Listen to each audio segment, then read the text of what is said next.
if I look back at my life and my career, and I ask myself, why did I not travel the same route as most other Afrikaans young men of my age, of my time?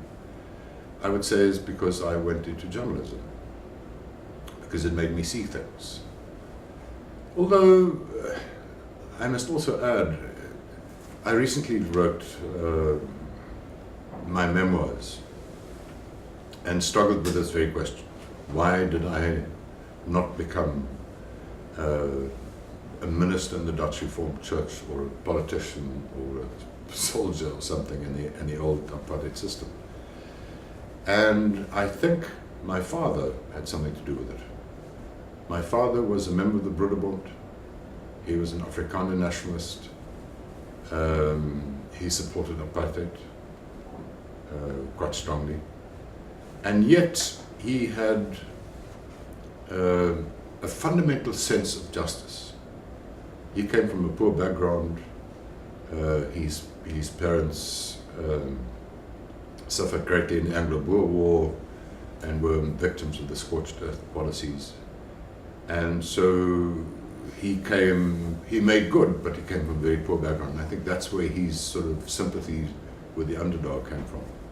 So I do remember walking the streets of my town where black people were, if you walked down the sidewalk, they would go to the sides because the white man has the right of way. And my father was no different. And yet my father would pick conversations in Sesotho, the local language, with those people, and sometimes take up their battles for them, which they would then, because he could understand their language and he seemed to be sympathetic, he would then help them.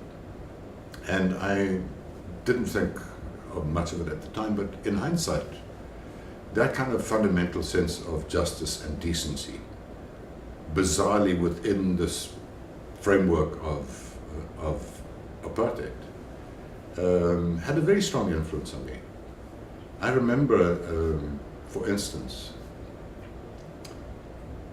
my father was a very religious man also, and he was at the local congregation in charge of the black minister of a neighboring congregation, of his payment and doing his books and helping him along, because the white church sort of financially supported the black church.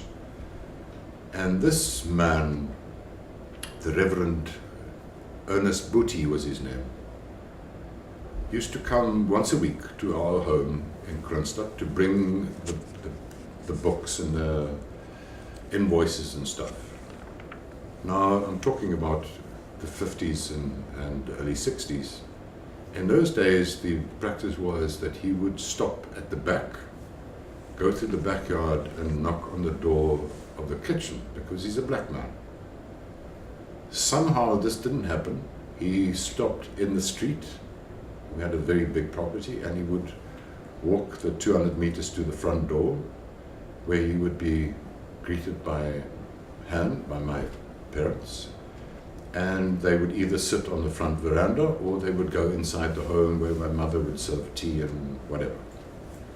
And I did not find this very strange, because that's how my parents behaved with anybody else. The community didn't think so, and charged my father for alien conduct unbecoming an elder in the church. And I remember I took notice of this when someone was sent to come and talk to my father about this, and I somehow overheard as I was sitting there. And they said, well, why we hear that you serve this black dominee with the same cups and from the same teapot. Why would you do that? And why doesn't he come in the back door? Why do you make a spectacle of him walking through your front garden and then you greet him by hand? And I remember my father getting extremely angry, saying, so do you agree that this man is a messenger of God? And the guy said, yeah, he's a minister. And he said, and do you want me to tell God that his messenger is only good enough for a chipped cup and for the back door? And that's what I remember. And my father paid a bit of a social price for that, if I remember. So this little bit of stuff stuck with me. And when I became a journalist, they made the mistake of, because I was doing quite well in journalism, I think it was what I wanted to do. It was my talent. I was a good writer, and I was naturally inquisitive and fairly confident. And so I became the youngest person to be sent to the Parliamentary Press Gallery of the Whites Parliament of South Africa, the whites only part of Parliament. And I thought this is very exciting, so I sat there, and the shock was tremendous, because I grew up being taught about the fathers of the folk, that God had sent to us, and we have to respect them, and they know better, and don't argue. And I looked at them up close, because now I was working for a sympathetic Afrikaans newspaper, sympathetic to the government, and I'm in this inner sanctum as a journalist, and I was supposed to be one of them, but I didn't get the note. I didn't understand the code, and I went there as a reporter, and I saw the decadence and the amoral conduct and the lies from inside. And I was really, I didn't expect this. I must have been very naive. And the crux came when once I was reporting a minister, he was the Minister of Water Affairs or something.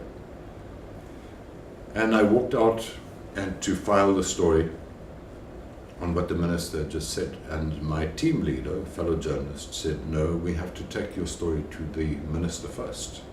And I said, well, I reported him correctly. He said, no, but the minister always has to see the story to see if it suits him. And I said, well, what if what he wants me to write is different from what Hansard writes, the official record of Parliament? And he said to me, who do you think Afrikaners will believe, Hansard or the minister? And I said, well, I'm out of here. I can't, this I can't do.